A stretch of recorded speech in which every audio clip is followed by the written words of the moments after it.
So hi, Amy. We've started recording. We've already had a chat and we've met each other. So we've got obviously a bunch of link workers and social prescribers, care navigators on the call. And yeah, so in terms of physical activity and a little bit of context about kind of who we are, just to set the scene really. So we are a public health programs department in the same way that Amy runs the social prescribing in Medway Council. I look after the physical activity programs. Over the years gone by, for the past sort of 10 years or so, a lot of our physical activity programs have been aimed at people with long-term conditions, but we're changing all that, and we are taking a more community-wide approach to what we do. So the idea is that we reach as many people as possible to promote the benefits of physical activity, and then off the back of that, obviously also promote the benefits to mental health and the reduction in social isolation. Hence the reason why we're talking to you guys. You play a huge and important part in terms of linking up. Obviously, the term link worker does exactly that, linking up people to some of the services that we run in public health and the wider council. So we have a number of different areas that we work in, and we try and give a public health spin on physical activity in any way we possibly can. So the first thing that as we said, we're going to talk about is active offices sedentary behaviour.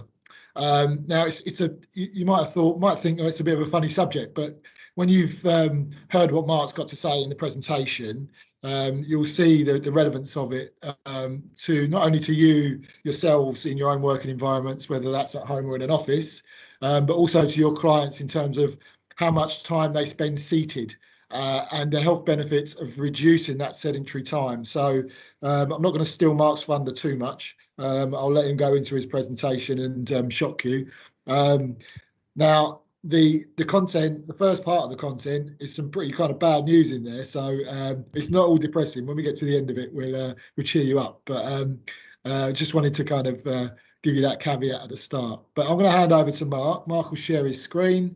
Right. We will send out, obviously this is recorded anyway, but we will send out the slides, etc.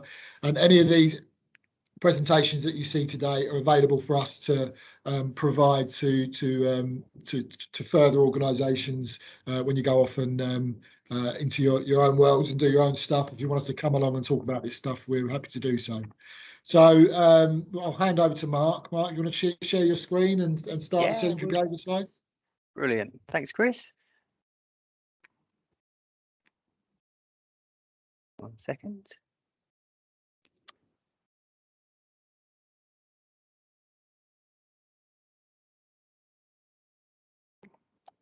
Right. 1 second, everyone. Sorry. Can you see that, everyone? Yeah, we've got it. That's it. We've got it now. Got it on slide now, Mark. Brilliant. I think Teams has just changed or updated because it's a different setup now. So just working out how to do it. It'll be brilliant. Fine. Yeah. Okay. You can see all that all okay. Brilliant. Yeah. Thanks a lot, Chris. Thanks for the introduction. This is something we're very passionate about talking about in our physical activity team, and it's really our job to get people more active in any way possible. So by walking, cycling, running, anything like that. But this is something we're not going to talk about today. Going on from this slide, this is more about talking about how sedentary behaviour, sitting down too long or lying down too long, is an independent risk factor for quite some poor health outcomes. So we always start with a definition. So sedentary behaviour is any waking time an individual is sitting or lying down. So we let you off the sleeping part. You're allowed to sleep and lie down for that, of course. But it's anything where people are awake and they're not moving, they're sitting or lying. And like I said before, it is an independent risk factor. So it's separate from everything else. So separate from how physically active you are, separate from body weight, separate from diet. It's something totally separate that's going to affect your health in a negative way. And this slide here, we usually get people to do this in a room full of people when we ask them to raise their hand in answer to these questions. Obviously, we're not in a room together today. You don't have to raise your hand, but think in your head, would I put my hand up for this? So we ask everyone in the room, do you sit down eating your breakfast? Do you sit driving to and from work? Do you sit most of the day at work? Do you sit eating your lunch and your dinner? Do you sit while slouched over a phone? And do you sit most of your evening watching TV? And in a room full of people, I'd say about 95% of the room raise their hand to each one of these questions. And there's certain things on there that it's perfectly fine to be seated for, like eating your breakfast or eating your lunch. Perfectly fine to sit down for those sort of things. But it just gives you an idea of how many things throughout the day where we are seated and not moving for. And it really is a result of our sitting orientated society. So the question is, why are we seated? And we're seated because the whole environment is structured around being seated.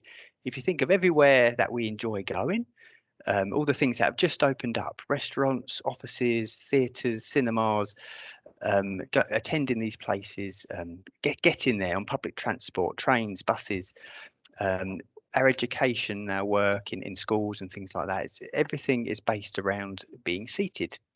And from an early age, we're forced to sit down and be quiet. So we're taught very early on that the right thing to do is to sit down and not move. So we really designed activity out of our lives. And the shocking truth in the UK is that on average, British people in general sit for about 8.9 hours a day. And the average British office worker, I think that includes people who have an office set up at home, sit for about 10 hours a day. That's about 70% of the day spent seated. That's a huge amount of the day. It's actually longer than we spend sleeping, if you think of it that way. And our bodies aren't designed for it. Especially through COVID, Britain's national lockdown has been national sit down, according to UK Active. So people have got a lot more sedentary. So 78% of adults in the UK, they've spent longer sitting down per day. 42% admitting to sitting 14 hours longer per week. 47% of UK adults said they turned to watching TV to cope with pandemic stresses when they would have turned to something more active, gardening, walking, that sort of thing. And the reason for this, 41% of people not taking part in anything active is a lack of motivation. So remember the time in the first lockdown where everyone was out in the parks. These places seemed really busy when people were running and cycling and having a great time. There's definitely something to do with the hot weather we had in that first lockdown. As we've gone through to the second and third national lockdown, the motivation has lagged and everyone's become a lot more sedentary and inactive. And if you look at a local picture, this slide here is quite important. It's taken from the Public Health England framework here, and it's taken all the latest stats. And basically, this shows the number of 15-year-olds who sit for 7 hours plus per day. Okay, it's got the England average at the top there, 70%, Southeast region average, 67.8. And then it breaks it down to regions underneath in the southeast. If you notice here, right at the top is Medway. So Medway has more sedentary 15-year-olds than any other region in the southeast, and it's almost 10% above the southeast average. So that's a shocking statistic, really. I think we're known for being very bad for obesity and things like that, but I don't think we're the worst on that list. But for sedentary behaviour, we are the worst. This slide was taken from about 2014, 2015. So these 15-year-olds will now be in their early 20s. And so the junior people coming into our workplaces and our offices and things like that. So we want to create something that's a bit more healthy and a bit more active for them in their workplace. So why does any of this matter? And why is sitting so bad for us? And it's bad for us because unless we're asleep, we human beings are designed to move. So we've evolved a central nervous system to sense changes around us and to move us through our environment. So for most of our 200,000 years of evolution, us humans have spent the majority of the time on the move, really. If we wanted something to eat, we would hunt it, we would run after it, we would dig it up, that sort of thing. If we wanted to travel somewhere, it would be on foot, or we would sail. And all this activity sounds really exhausting to us now, with most of us being seated at home for most of the day. But it is this activity that shaped our bodies and our bodies' design, both internally and externally. Our bodies are built for movement, and in turn, movement keeps our bodies healthy. And this is something that we've taken away from our systems and through our society. And the reason why is the 21st century. So in an astonishingly short amount of time, evolutionary speaking, the citizens of developed nations all over the world have become completely sedentary. So the way we shop, the way we travel, the way we work, the way we play, even the way we socialize can all be done sitting down. And most of the time they are. You got the chair, all the pictures here, the problems, the chair right in the middle, that's our sort of arch nemesis there. So the chair was designed in the sort of mid 15th century as we know it today, and it was designed as a place to collapse into after a hard day of work in a field or later on in a factory. But it certainly wasn't designed as a place to base yourself for most of your waking hours. It's really damaging to us, and especially for the amount of time we are seated, it has really negative health effects. Funny thing is, at work, under the British workplace law, it's mandatory to have a DSE assessment for your sitting position at your desk. And the truth is, there is no correct sitting position. You cannot teach a human being how to sit safely for 8 hours plus. We just aren't designed to do it. Certainly good if you're sitting down for half an hour just to recover from something, to sit with good posture. But we just aren't designed to sit for that long, no matter how we do it. Our bodies are designed to stand and move for long periods of time. So when we do sit, what happens? And I like this slide because it says how sitting wrecks your body, and it does wreck your body. Because as soon as you sit down, the electrical activity in your legs shuts off completely.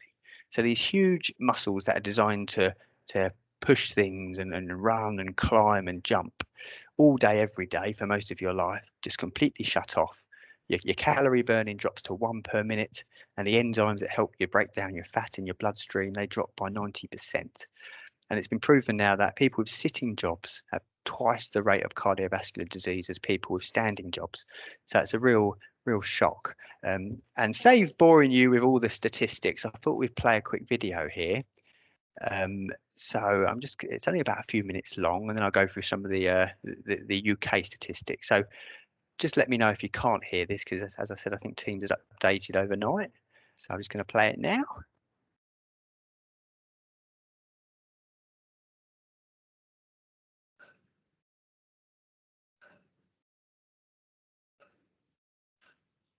I've got no sound, Mark. Yeah. No sound. Is that not sound? No. No sound. No, right, yeah. So Okay. you need to go to settings and share the sound. Yeah, that's what's been updated. I think it didn't seem to like it before. Okay, it's not a problem. We can leave that for now. I've got the statistics written down anyway. Sorry about that. I'll send the video around in the link after. It's only a YouTube clip, and it's just a quick one. So it's just basically it says sitting is very bad for you, and this is the breakdown of what the video says. So if you sit for 8 hours a day, your risk of heart disease, some cancers, and type 2 diabetes increases by 40%. Sedentary behaviour, so sitting down, has been associated with an increased risk of all-cause mortality of up to 24 to 49%, so deaths basically. In terms of occupational health, lower back pain is a #1 cause of disability and one of the major risk factors from being absent from work, and that costs UK businesses 16.2 billion per year. And sitting time has been associated with low back pain. Not only that, but neck pain, shoulder pain, and all sorts of problems for sedentary workers. And this is the most shocking statistic for me. The typical seated office worker in the UK has more musculoskeletal injuries than any other industry worker, including construction and transportation. So those of us who move the least are the most injured and the most in pain. And I think that says a lot about it, really, that we are designed to move, and we need that for good health. There's also big links to obesity. So thinking of your clients in this stage, many studies report a direct link between sitting time and obesity, and that's separate from whether how active they are. And MRI analysis that shows fat deposited around all the vital organs, so that the dangerous stuff, the visceral fat we call it, that surrounds your heart and your lungs, is much more strongly associated with sitting down than it is with general overall BMI, height and weight. So it's very important to keep moving.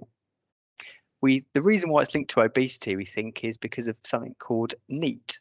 I'm not going to go into too much detail about this, but it's called non-exercise activity thermogenesis. So basically, any calories that are burned through general movement that aren't structured exercise. So going for a run, going for a swim, that sort of thing. It doesn't include things like that because you've actually decided to do that sort of thing, and it's structured exercise. So it's general movement, energy used for everyday life. So washing the car, mowing the lawn, walking the dog. I always remember my grandma, who used to bake a lot. She used to hold a mixing bowl and sort of really vigorously mixing cakes all day, and it's a lot of energy expelled if you add that up over weeks, months and years, things that we don't do anymore. And they believe this is the thing that's reduced to such an extent now. We're not doing the everyday movement, although some of us are still active, for an hour a day or things like that. And that's what this says. Overall, the strength of the evidence regarding sedentary behaviour and obesity suggests that NEAT has declined with urbanisation and modernisation. So most people are sedentary now. And it's changed so much that they're now starting to think and look at sitting the same way they did with smoking. They're saying that the problem's so bad now that as little as 2 hours of continuous sitting can increase your risk of things like heart disease and diabetes and everything like that. Everyone's heard of, sitting is the new smoking. You might have heard of that. That may not be too far from the truth, actually. So they're starting to look at sitting down as like a dose response. So as you would with cigarettes, every cigarette takes so long off your life. They're looking at sitting in the same way. So every hour of sitting could take so much off your life.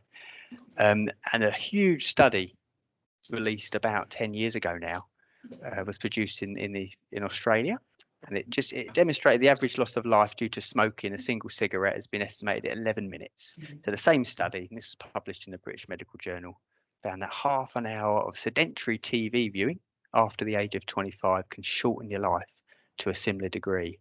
So according to that study, an hour of sedentary time is like smoking 2 cigarettes in terms of how bad it is for your health. So it's very hard to prove how accurate that is, but I put this up really to say that maybe the successful way we tackle sedentary behaviour is by looking at it like smoking, that we make it socially unacceptable to sit all day. It wouldn't be acceptable now to go into a workplace and light up a cigarette and smoke all day. And we know sitting is just as bad for you, then why is it acceptable that we come into these places and sit down all day and no one says anything and there's no messaging or health messaging around it? So that's really important. And this, I just wanted to plug in there, is the link to all-cause mortality, the link to death. So there's a strong relationship between sitting time and how long you sit to all-cause mortality. And the studies are so many now, they're so numerous that we can't ignore them anymore. The studies from around the globe indicate that adults are most sedentary at work, if they have an office job, of course, or if they're working from home, and also at home whilst watching TV. Most of all the studies come from work because it's easier to monitor people at work than it is at their homes. But it's so big now, and it's linked to screen time, they believe. So a lot of countries around the world now, like Canada and New Zealand, they've started to put limits on screen time in their physical activity guidelines that are produced by the governments. They really believe that sitting down, looking at a screen, really adds to bad health. And if you think about your evening at home, if you didn't have the TV in front of you, would you sit in that position for that long with nothing in front of you? You probably wouldn't. So there's that direct link with screen time. If it wasn't there, you may be out doing something or walking around or gardening on the light evenings we got at the moment. And wouldn't it be all great if we could all just run it off for an hour? If we went to the gym for an hour, it'd all sort of negate all the negative effects. But unfortunately, that's not true. So exercise won't reverse the harmful effects of sitting and the bad effect it has in our bodies. So even if you eat healthily and you go to the gym religiously for an hour a day, but you sit for most of your waking hours, you're still considered a sedentary person. And sitting is an independent risk factor, like I said before, for a number of health complications. So exercise won't undo this. And we've known about the physical activity benefits for your health for a long time, and the message has been out there for a while. This is what we promote. This is the Chief Medical Officer's guidelines of 150 minutes moderate activity per week that we suggest to people for good health. Also to build strength here in the middle. And you've got a small section on the left here, minimise sedentary time. And this is underrepresented in our opinion. It needs a bigger message to stop people being sedentary. So regular exercise and activity will help you become stronger and healthier, but it won't magically overcome long periods of being sedentary. When we sit all day, we simply don't move enough for good health. So we need to promote this. So that's all the negative stuff. Like I say, the first time Amy saw this, she said it's depressed their team. So we don't want to do that. There is a solution. And how do we suggest this, and how do we promote this with our clients and with yourselves? And it's there and it's been published. So in 2015, Public Health England sat down an international team of experts on a round table to bring together all the evidence of how bad sedentary behaviour is for your health and what to do about it. And they came up with the first global recommendations for curbing health risk for too much sitting. And within the study was something we call the gear analogy, and this is really important. So what it does is breaks down the proportion of weekly waking hours spent in different activity modes. So you've got reverse gear here, which is sitting, gear 1, which is standing, gear 2, which is sort of light movement between rooms and things like that. Gear 3, that's your 150 minutes a week, your 30-minute brisk walk a day, and gear 4, which is like vigorous activity. And underneath here is how much the average British person spends in these modes. So 60 to 70% sedentary, 20 to 30% light activity, and 5 to 10% vigorous activity. And most of what we promote is taking people from reverse gear, so taking sedentary people and pushing them straight to third gear. We're throwing the 150 minutes, 30-minute brisk walk a day at people straight away. So we're taking someone who sits in our office and we're telling them to go for a brisk walk at lunchtime, up the hill, around a monument and back down again, which is quite a vigorous activity. And for some people, it's too much. So if you took a car and took it from reverse gear straight to gear 3, it would stall. And this is what's happening. They call it behaviour stalling. We're missing out on key opportunities at gear 1 and gear 2 to improve people's health. So if we have somebody, a client or ourselves, if we're honest, that sits all day and has done for a long time, try to get them to stand just for a few minutes of each hour. If we have someone who's standing regularly, can we get them to move a little bit more? If they're in an office, can they walk to the furthest toilet? Can they walk to the furthest printer? That sort of thing. If you're at home, can you walk down the garden back every hour? Something like that.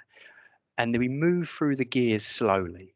And then they're more likely to uptake the activity when you tell them to go for that 30-minute brisk walk. If they're already doing light activity and they've moved through the gears, they're more likely to keep it going. So that's really important and something you can apply to your clients and yourselves.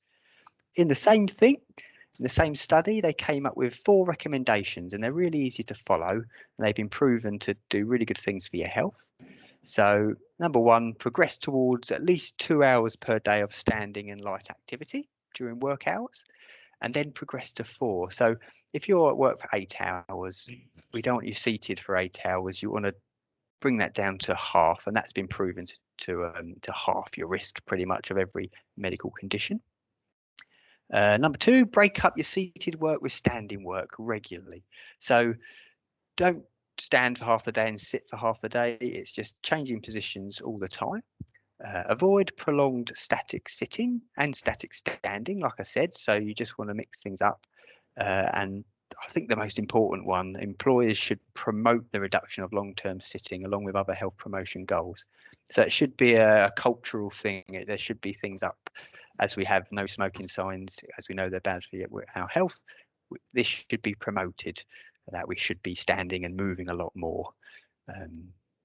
And if we do this, if we reduce our sitting time from 8 hours a day to 4 hours a day, research suggests we'll dramatically reduce the risk of heart disease, diabetes, cancer, all these things that are sort of plagues to society, really, just by reducing our sitting time. Not just on our bodies, but the effect on our brain, our learning and our focus. Humans throughout history have realised that movement leads to creative thinking, innovation. So subscriber time speaker, can I help? Hello, yes, it's Rosie Grizzly. You phoned me yesterday and I missed your call and you went, well, we rang on John's landline. And everything all right? I'm on mute. Okay. Can you still hear us, everyone? Yeah, all fine, Mark. Go on. Yeah, brilliant. Okay, no worries at all. So we've known throughout history that you know, the movement helps us think. Even 2,000 years ago, Aristotle's school, they used to walk around the Lyceum teaching whilst standing and whilst walking, because they knew students took more information in. So it's not a new subject at all.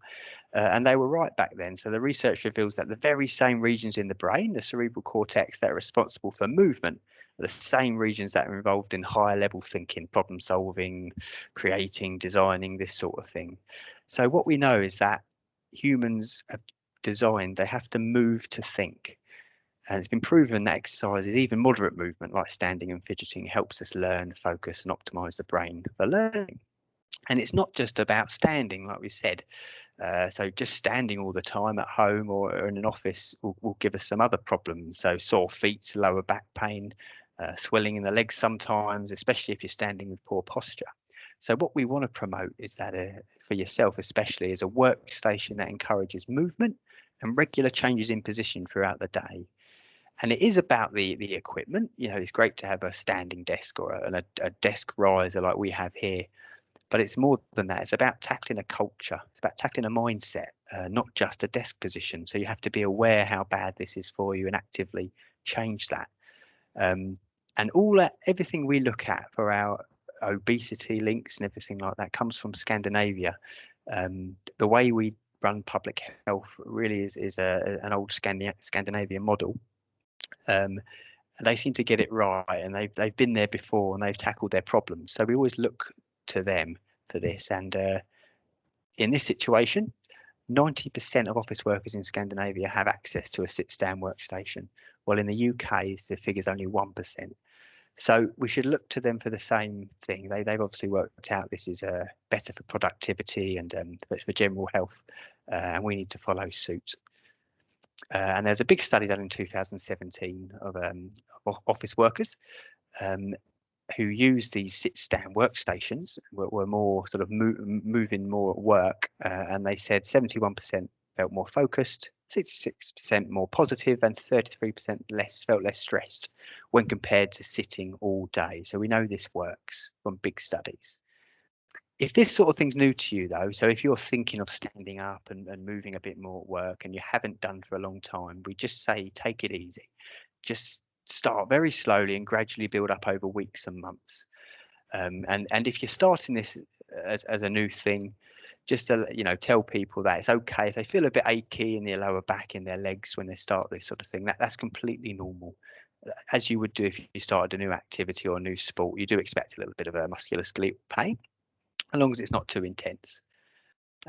So we come up with top 5 tips for a sit-stand workstation. Number 1, build it up gradually. So start with 20 minutes standing and then sit for 40 minutes and repeat, we suggest. Avoid excessive sitting and standing. So keep moving around, take breaks, make a conscious effort to mix things up. Wear comfortable footwear. So trainers or a mat underneath your feet. Sometimes a comfort mat is good if you're standing up for long periods of time. And find out what things you prefer to do standing. So this is very individual. So if you prefer to make phone calls, or while I'm presenting this to you, I'm standing up as well. So I prefer to present standing, just makes it a little bit more interesting. And I prefer to do other things seated. And yeah, also try to find things that you do better seated as well. So it's very individual. So just have an experiment with this, really. And there's also other ways you can reduce sedentary time. Think about these things. So if you are in an office or a work environment, standing up during phone calls, walking over to a colleague's desk, using the stairs, all the things we've heard of before. And also at home, think about bringing things in that make you more active, walking from room to room, going downstairs every hour, something like that. We've heard of all these things before, but we need to make this the norm and part of the culture of any working environment that we're in, so we become more active and more healthy. So in summary, sedentary behaviour is an independent risk factor for many health complications, so it's separate from physical activity. So try to encourage people, including yourself, to reduce their sedentary time slowly, and you can focus on work and home life separately. So promote the reduction of screen time, especially when we're out of this pandemic. We get back to face-to-face meetings with people. Remember the gear analogy, so take people slowly through the gears so they can sort of change their behaviour long term, and just generally promote being more physically active as well. I've just included some useful links here. So this first one here, getbritainstanding.org, that's where all our research comes from, and that compiles all the research that's been collated there, and anything the media produce, or any newspapers, online stuff, they put all the sedentary behaviour stuff on there as well. This is what we're going to talk about in a second. So the Everyday Active website, there's your link, and that's what we're going to populate with all things active and exercise based, so you can sort of refer your clients onto that. We have our own website as well, which sort of covers walking, Nordic walking, that sort of thing, and other public health services. And I've put my email here as well. If you had any questions or anything like that you didn't think of today, you're very welcome to email me, and I can try and answer your questions. But thanks for listening, and if you have any questions, I'll be happy to answer them. Thanks, Mark. Right, no problem. Just unshare. You got one hand up. Who we got? Yeah, brilliant. From Christian. Christian, yes, you got a question. Hi, yes, thank you Hi, very Christian. much. Hi, thank you for the presentation, Mark. That was excellent. Funny enough, I got a stand-up desk 2 months ago, Yeah. and it's working well. First 2 or 3 days, it was a bit achy. At the end of the day, I felt I needed a seat, but I go for regular walks and cycle rides, so it's not as though I'm completely sedentary. Anyway, the question is, are there any walks starting up or cycle rides, regular ones? Because it used to be before the pandemic with public health, and hoping that they are starting up again soon. So that'd be great to tell our clients. Yeah, definitely. I think, Chris, you're going to talk about this in a bit more detail anyway, aren't you? But yeah, we'll go. Perhaps it's a good opportunity to go on to that next. Yeah. Once we've sort of taken questions about your presentation, we'll go straight onto that, Christian, and chat about kind of where we're at on that side of things. Matthew, you got a question? Yeah, hi. I think you can guess where I'm going to go with this. So in terms of people with mobility issues, for example, wheelchair users and people like that, I mean, is there specific strategies around getting those people to try and, as much as possible, negate some of the effects of being seated for long periods of time? Personal experience, obviously, is something that is driving that personal question. But obviously, a lot of our clients have mobility issues and have physical challenges. So specific strategies around that are really important. yeah, definitely. Thanks, Matthew. Yeah, brilliant. You're right, and that's why we're saying it's not just about standing, really. It's just about general movement around a space. So if someone was in a wheelchair or had mobility issues or anything like that, it's just even small changes in position or using the core muscles to work from right to left or anything like that still has a real positive effect. So it's not just this is kind of aimed at the masses, I suppose, but it's there's all sorts of ways that we can have give someone an individual advice and work with their disabilities or problems like that. But that's my background. I was an exercise referral instructor, so I sort of treated people with medical conditions of all sorts on an individual basis for 10 years. And there's always something we can do, and we'd be really happy to take that on an individual basis. It was a bit more complex than just that general message. But definitely things everyone can do. Because I think we underestimate the muscle wastage in terms of when you do sit for a long time, and the implications of just getting up and doing normal things and the complications that causes on other areas. If you, like you say, back problems, a lot of the time your back problems come from not using your lower core muscles at the front to be able to stand for long periods, and you overcompensate, and then you start developing back problems. And we underestimate a lot of that, so having that advice, I think, is really important. Definitely. And I'm sure you've all come across clients that you work with that we've seen people who've lost the ability to walk almost over this sort of pandemic time because they've been sedentary so much, and suddenly they've tried, I can go out again now, but it's not that simple if you've been that sedentary. If you some studies said that it's up to 14 hours a day people are seated for, and if they're sleeping for 8, that's 2 hours left. So they're just moving for simply 2 hours a day, and it's not enough to keep your legs and your body healthy, really.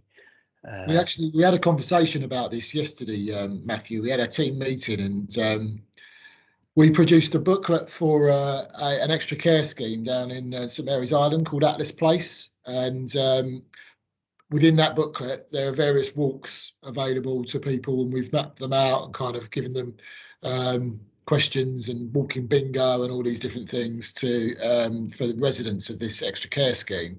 And one of the routes that we done was a wheelchair friendly route, and we spoke about it yesterday in our team meeting. And this is part of our new approach going out to the community. We want to be thinking about everybody, we spoke about, who's the guy that someone spoke about yesterday, Mark, someone quite well known in wheelchair sport, that was it someone called Tony? I can't remember. Someone mentioned getting someone involved in a program and start talking about putting together something wheelchair specific. Do you know, Phil? Yeah, that was Amanda talking about that, wasn't it? So yeah, I'm not sure the guy's name. From but I think outside the area. And then we also talked about Pete, who has a group that takes them in the Strood Sports Centre and uses the facilities to make them more active. But obviously that then fits into that kind of 5-10% period where they're just active for an hour, half hour every day, rather than making them more active in a generic gear 1, gear 2 kind of process. So I think it would be great, Matthew, if you would help us out with some of that potentially. Could we? I'm actually working on a little personal project that I think Mark emailed me about. I'm in a wheelchair, as you know, and I go out regularly with my partner we've got a fold-up bike that she uses, and I'm in my chair, and I've started using a tracker on my phone so that when I find an accessible route, my plan is to make a Facebook page and advertise these wheelchair accessible routes, because a lot of the time footpaths are okay, but then sometimes if there's a steep hill, it doesn't matter if the footpath's okay. If you're not exceptionally strong, how are you getting up that path, that hill? So it's not just about the route, it's about how flat it is and how accessible it is in many different ways. And I'm working on that myself at the moment to look at how, because I've been to so many places and you turn up and you look on the website, it says, oh yes, it's very nice and everything else, and you find out it's not accessible at all because there's muddy bits and it's unmade, and you know, so I'm on a little bit of a personal mission with that. But so yeah, I'll be more than happy to help. Brilliant. We'll take you up on that, and more to come on that. I think it's an important one, as you say. I mean, I've done 2 London marathons in my wheelchair, and okay. and the training for that is a lot. But it doesn't mean to say that you can't get out and even just go around the block where you live, and you know that makes a massive difference. That's where it starts. Yeah, absolutely. No, 100%. Hats off to you for doing that. How long did it take you to do the marathon? 6 hours in a normal day chair. Yeah.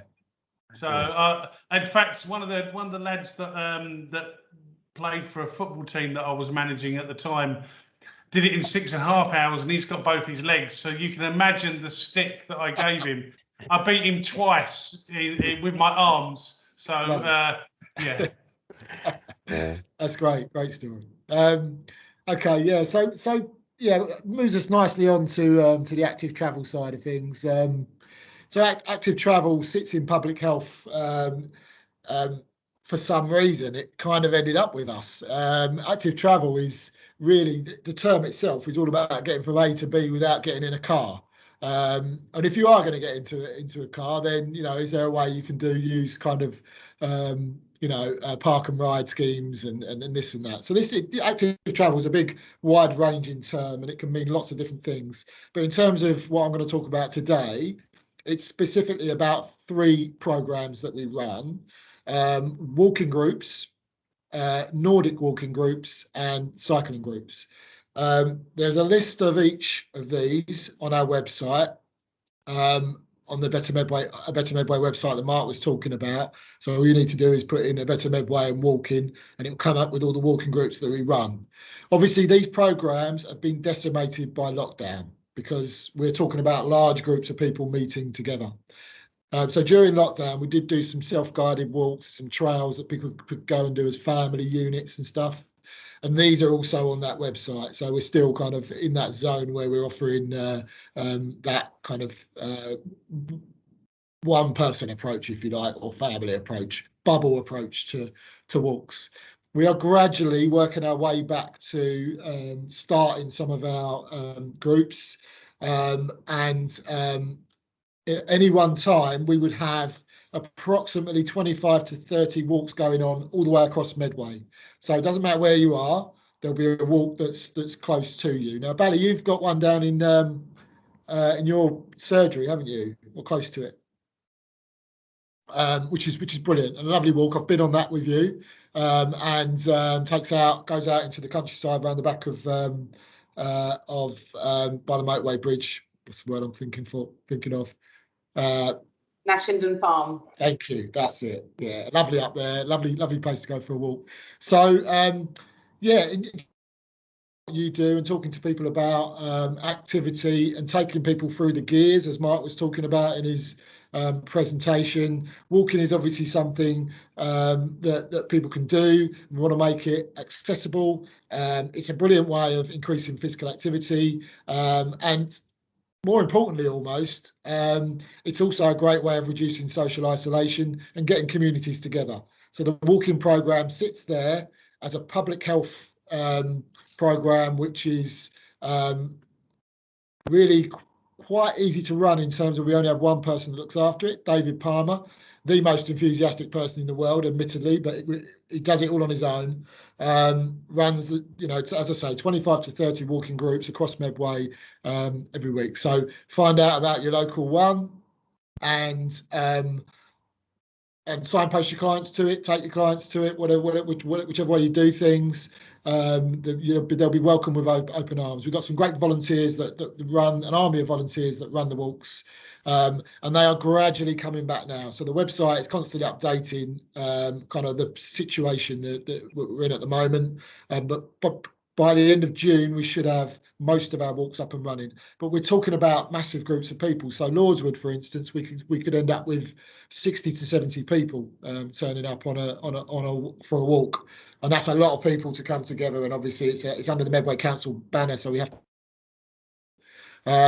So that's walking. Nordic walking, something slightly different. Walking with poles. Has anyone ever given Nordic walking a try? I know obviously my guys have, but I'd encourage you to give it a try. We've actually got a couple of new Nordic walking groups just starting to run, one in Higham and one in Wayfield. And we've also got Nordic walking groups in Capstone Farm. Again, go to the website and there's a phone number there you can call as well.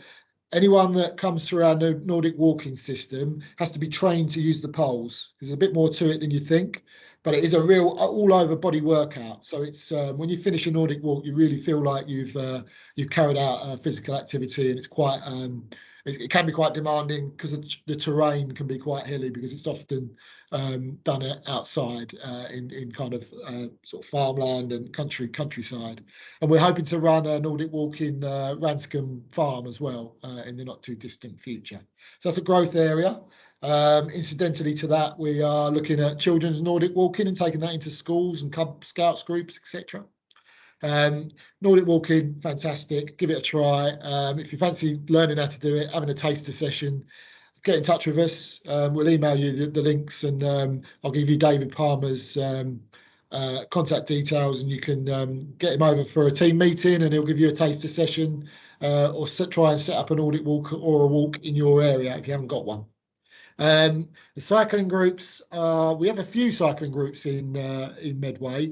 Slightly more difficult thing to run because they need to be on a flat kind of surface. So there's only a few places you can really do that. The most popular one is the Riverside Country Park on a Thursday. Again, all the details are on the website, and you can link up with David Palmer to talk about any potential for doing cycling groups in your area. If you've got someone that wants to learn how to ride a bike from scratch, David runs an On Your Bike program, which will give people the training needed to get on a bike and start pedaling and actually get going. So that's available as well. Okay, I'm going to move on because we've not got a huge amount of time left to the Everyday Active website. Mark, can you bring up the Everyday Active website page, please? Yeah. You're on mute. Cheers, Mark. So, okay, the Everyday Active website. When you go onto our Better Medway website, you're going to notice something. It's not the best. It's a little bit old-fashioned. It's a little bit dull. It needs updating, and that's a very expensive process that we will go through one day within the council. But at the moment, the money isn't there to give us the opportunity to develop that website further. So we have always wanted to have a website that provides people in Medway with access to what is available in the local area in terms of physical activity programs. We were introduced and part of the process that Kent Sport went through to develop this website that you can see on the screen. It's called Everyday Active, and the general idea is to have it. It's like a physical activity finder, if you like. And so you put in the area that you live in, you put in the activity that you are interested in doing. If you live in Gillingham and you're interested in bowling, you'll put in ME7 and bowling, and it will come up with whatever bowling clubs are in that area in terms of access points, and give you contact details, etc. It's a really useful tool that it's only as good as the information that's going into it. We are populating it at the moment. It's going to take us quite a long time to do that. But eventually what you'll end up with is something that if you're talking to one of your clients and you're looking for things for them to do, then you'll be able to go to this this website and find things for them to do together, or they can look at it themselves. We've got our own community page on it. So Mark's going to bring up hopefully the Medway page, which there's other pages as well for different parts of the country, different parts of the county rather. And this is the Medway page, which Mark actually put together in terms of all the photos and everything. We can put activities on if you know of someone that's got an activity that they want to go on here. So Matthew, if we came up with a wheelchair accessible kind of travel type plan, we could put it on here, focus on it, do some blurb on it, give people access to where they can go with their wheelchairs and move around freely. And that's the type of approach that we're taking. So it's got a kind of public health angle, if you like, but even PTs and gyms and all that can go on here as well. So we're not going to be too fussy about which people go on here, but we are going to quality control it. So we're going to make sure that if someone's on here, then they've got the best interests of the community at heart. So a really useful tool. Mark, do you want to come in on anything there? Because Mark knows more about this than I do. No, just the fact that we will be adding everything to this. We come across really, and we've got a guy called Brad, a young bloke who does this 10 times quicker than any of us, and he'll be populated it. And he's part of his job will be going out and speaking to these people who are putting things on here. So we're going to make it look really colourful and very user friendly. So anyone, you can be guaranteed if you're suggesting people go on this, it will be fit for purpose. And it will be updated regularly on a weekly basis. So yeah, it should very sort of early days for this at the moment. Keep having a look. I think it's something that we've always wanted. But Mark, I can see the Mason Mile there. Yeah. I want to make sure that I get this in before we go. This is a call for ambassadors. The Mason Mile is a program it's a bit like Health Walks. A Nordic walking, but different. It's only a mile. This is the brainchild of a guy called Stephen Mason, who's lived with disability all his life, and he's very passionate about getting people active, bringing communities together to do that. So we've commissioned the Mason Mile in Medway, and I urge you to look at it. We'll send you the link to the website. And think about the potential for any of you or your colleagues or people that you come across that would be interested in becoming ambassadors and actually running a Mason Mile for themselves in your locality. If you guys wanted to do that in any of your areas, then they would train you up and support you. There's an app that gets involved in it, and it's all about people coming together, completing a mile your way. Yeah, really great program. Got a real nice public health angle to it. They're a great team to work with.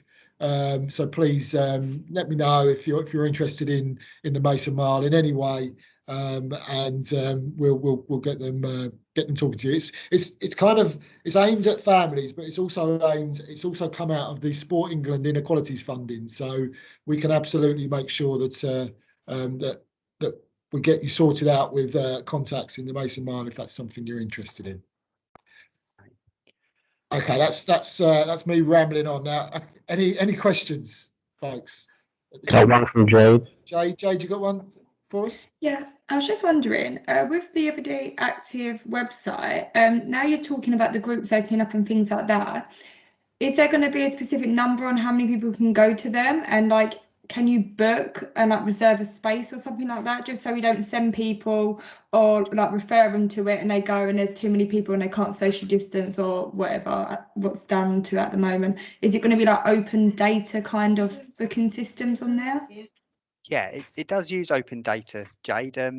What we're kind of selling it as is a community notice board almost. Okay. So we're just putting things out there, and every post on there would have a number to contact someone. So it's really just as a first stop point, so you can have a look and see what's there, and it will give you times and the person who runs the class, that sort of thing, and then you contact that person from there. Okay. So we wouldn't really have a booking system on there unless it could also direct you to their website, their own website. So it really is just a digital version of a kind of a big community notice board that you'd see, and you'd have to contact someone after that, just to save confusion. Yeah. Okay, thank you. Right. We're hoping it's going to be a bit of a kind of mapping tool, so for people to find out about what's going on in their local area. So if there happens to be a badminton club just around the corner from a GP surgery, and a GP health and wellbeing coach in a GP surgery is having a conversation with a client, they can go on and have a look for badminton in the local area. Then they can phone them up for that person or send that person to the provider. There's also we've got something called a whole systems obesity dashboard.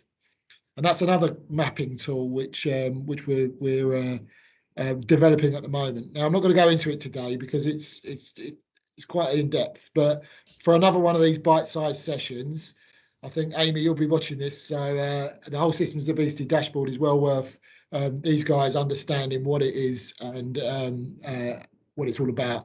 Every local authority throughout the land is going to have a whole systems obesity approach, and we're a bit further down the line than most, and we have this dashboard which is supporting that. So it'll be good at some point for this to be introduced to you guys, because it's a really good mapping tool for finding out what's being done in terms of overweight and obese, and how we're approaching that particular issue in Medway. So for another time, but if that's something of interest, then we'll get Vicky, who looks after that dashboard, to come and present another bite-sized session. Amy would have probably told you I always run over by about 5 minutes, which I have. I'm aware that some of you obviously probably got other meetings to go to and stuff. So if just there's before no you go, Chris, sorry mate, Amy's just asked us to, if you wouldn't mind filling out an evaluation, otherwise we'll get in trouble. So if I put it in the chat, it's just a link and it'll take you straight there. So I'll do that. I'll post that now quickly for you. Brilliant. Thanks. Great. Thanks for remembering that, Mark. I would have been in trouble with Amy. I've saved you there. No. I'd have forgotten that. There we are. But it's great to meet you all virtually, and who knows, maybe one day we'll meet each other face to face and have conversations about other things. I run a physical activity alliance, which meets. It's going to be quarterly moving forward. I'll chuck out an invite to you guys. You're very welcome to come along if you have time and listen to what we've got to say about physical activity.